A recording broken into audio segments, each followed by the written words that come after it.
Xin kính chào quý vị. Hơn 1,8 tỷ đô la và con số tăng trưởng âm 27% trong quý 1 năm nay cho thấy diễn biến thị trường thủy sản đang khó khăn hơn dự kiến. Kinh tế Mỹ bất ổn, giá xăng dầu và giá điện đã hạ, nhưng giá thực phẩm vẫn cao. Người dân Mỹ, nhất là tầng lớp thu nhập thấp, đã phải thay đổi khẩu phần ăn và các kênh mua thực phẩm. Đã xuất hiện xu hướng nhiều người tiêu dùng cân nhắc chọn lựa thịt gà, thịt bò hoặc là thịt lợn để thay thế cho thủy sản. Các cửa hàng tạp hóa có các chương trình hạ giá thường có tiêu thụ tốt hơn là các kênh siêu thị lớn. Ngày càng nhiều người dân Mỹ lựa chọn phương thức mua thực phẩm về nhà để tự nấu nhằm tiết kiệm chi tiêu.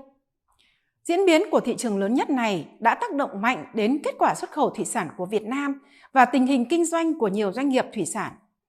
Với 283 triệu đô la, giảm 51% trong quý 1, Mỹ không còn là thị trường tiêu thụ thủy sản số 1 của Việt Nam. Nhật Bản đã vượt Mỹ trở thành thị trường nhập khẩu lớn nhất, mặc dù xuất khẩu sang thị trường này giảm 7%, đạt trên 322 triệu đô la trong quý 1 năm 2023. Cơ cấu thủy sản xuất khẩu sang thị trường Nhật Bản đang nghiêng nhiều về các mặt hàng hải sản như là mực, cá nục, cá minh thái, cá ngừ, cá song, v.v. Riêng các mặt hàng hải sản, Nhật Bản cũng là thị trường tiêu thụ lớn nhất của Việt Nam hiện nay, chủ yếu ở các phân khúc cá biển, trong đó có phần đáng kể là cá nguyên liệu nhập khẩu từ Nhật Bản về Việt Nam để gia công xuất khẩu trở lại thị trường này. Do đó, xuất khẩu hải sản sang thị trường Nhật Bản đã tăng 10%, trong khi xuất khẩu các sản phẩm hải sản sang các thị trường lớn khác như là Mỹ, Hàn Quốc, Trung Quốc và EU đều giảm từ 6 đến 45%. Trung Quốc mở cửa thị trường là sự trông đợi của doanh nghiệp thủy sản, hy vọng bù đắp sự sụt giảm của các thị trường lớn khác. 2 tháng đầu năm nay, nhập khẩu thủy sản của Trung Quốc từ các nước tăng 32%, đạt trên 560.000 tấn, với giá trị trên 2,7 tỷ đô la, tăng 20%. Như vậy, nhu cầu tiêu thụ rõ ràng đang tăng lên tại Trung Quốc, nhưng giá nhập khẩu vào thị trường này giảm, đã ảnh hưởng đến doanh số của Việt Nam. Riêng cá tra, trong 2 tháng đầu năm nay, Trung Quốc đã nhập khẩu 18,4 nghìn tấn, với giá trung bình 2,15 đô la một kg, giảm 7% so với cùng kỳ năm ngoái.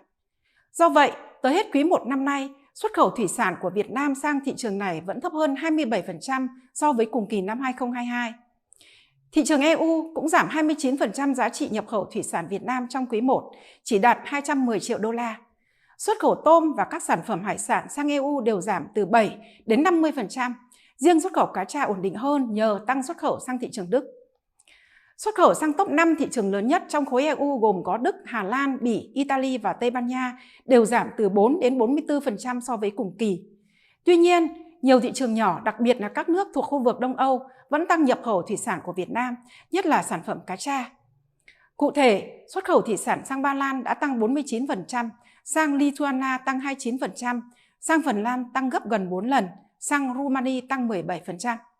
Thưa quý vị, quý 1 năm nay, hầu hết các doanh nghiệp xuất khẩu tôm cá tra đều bị sụt giảm mạnh về giá trị xuất khẩu do khó khăn về thị trường và áp lực chi phí đầu vào quá cao của ngành tôm, ngành cá tra, do giá thức ăn, con giống dẫn đến giá nguyên liệu tăng cao. Đặc biệt, những doanh nghiệp có thị trường truyền thống và chủ lực là thị trường Mỹ đã bị tác động giảm rất là nhiều.